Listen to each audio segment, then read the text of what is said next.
안녕하십니까. 선소리 방송입니다. 화창한 주일 아침입니다. 여러분 주일을 거룩하게 보내십시오.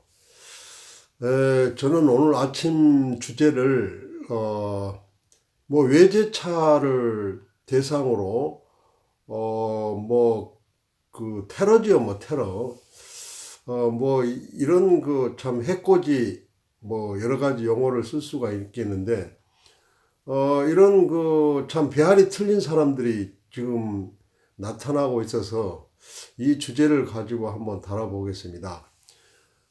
제가 이제 사회학자로서 이미 이런 그 문제를 심층적으로 여러 번 다뤘어요. 한 2, 30년 전부터 기회 있을 때마다 이제 이런 주제를 다뤄봤는데, 이제 그 2, 30년 전에 그 다루었던 주제의 내용은 이렇습니다. 우리나라가 발전하려면은 광화문 사거리에서 리무진을 타고 떵떵거리고 지나가도 누구 하나 거기에 대해서 시기 질투를 하고 해코지를 하고 이것이 아니라 저 사람은 정말 피와 땀과 그야말로 온 신의 혼신의 노력으로 부를 축적을 해서 저렇게 멋있게 살아가는구나. 이래서 그 사람에 대해서 시기 질투 대상이 아니라 존경의 대상으로 삼을 정도의 그 문화, 부의 정당성을 인정하는 문화가 뿌리 내려야 우리나라가 발전할 수 있다. 이런 주장을 계속 펴왔는데, 지금 2, 30년이 지난 오늘에 와서도 이런 그 참 문제가 다시 다루어지게 된다라는 것 자체가 우리나라가 과연 그 선진국으로 나아갈 수 있을까, 이런 의구심이 들어서 여러분과 같이 한번 생각을 해보게 됩니다. 우리나라의 그 경제 성장이 발전되고 국민 소득이 높아지면서 그야말로 부유층들이 대거 등장을 했죠. 그 강남에 아파트 한 채가 2, 30억을 하는 시대가 됐으니까. 그래서 부자 하면은 탈세, 그야말로 그 상속세를 정당하게 내지 않고 편법 증여를 하고, 요즘도 이 10세 이하의 그 어린아이가 2, 30억 아파트를 소유하고 있다, 이런 이야기들이 막 심심찮게 나오는데, 이렇게 그 부가 정당하게 세금을 내고 그 증여를 받고 상속을 받고 이게 아니라 정당하게 증여세 상속세를 낸다고 해도 없고 가난하고 무지랭이 집안에서 태어난 자식 입장에서는 배알이 틀린 것은 사실이죠. 오로지 자신의 창의적인 노력과 머리 하나로 빌 게이츠처럼 그렇게 되어야 부유한 사람이 존경을 받게 된다. 이제 이런 거 아니에요? 그런데 이제 우리나라는 증여세 상속세도 탈세하면서 그 어린 나이에 그냥 떵떵거리고 사는 걸 보면은 배알이 틀린다 이거예요.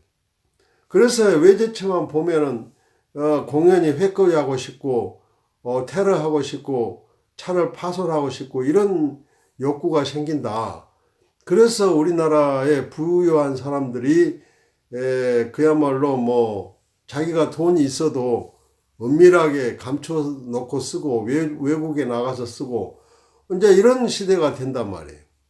이런 사회가 온다면은 이 나라가 어떻게 되겠는가? 우리나라는 절대로 선진국으로 나아갈 수가 없다 이거예요. 미국이란 나라, 미국의 자본주의가 꼽히게 된 이유가 가장 큰 게 뭡니까? 거기는 자신의 노력이면은 얼마든지 꿈을 실현할 수 있다 이런 건데, 우리나라에서는 자신의 노력으로 꿈을 실현해도 손가락질하고 시기 질투 대상이 되고 테러의 대상이 되고 막가파의 대상이 된다고 한다면은 누가 노력을 하면서 열심히 잘 살려고 하겠는가?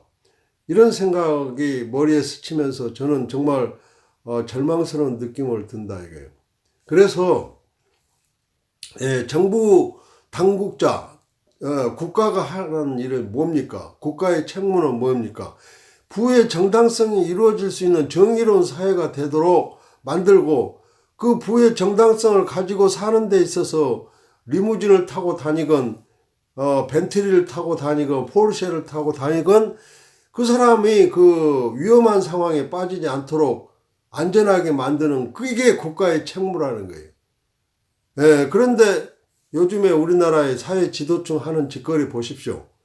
오거돈 전 부산시장을 보면은 어떻게 그 민선 시장이 집무실에서 그런 그 자기 부하 공무원을 대상으로 그런 나쁜 짓을 할 수 있겠는가? 이렇게 지도층들이 썩었고 돈 많은 사람들이 썩었고 부자 하면은 부동산 투기는 하고 그 못된 짓을 해가지고 이번에 뭐 라임 투자 자문회사 하는 거 짓거리 보십시오. 지금 몇 조를 갖다가 지금 분탕질을 해가지고 그 사람한테 맡긴 돈이 허공에 날아가지고 그러고 자기는 그냥 그 도피하고 이런 식으로 부자들이 이런 못된 짓을 하니까 부자 하면은 나쁜 놈, 그리고 나쁜 놈이 외제차를 타? 이렇게 해서 배알이 틀리게 된다는 거예요.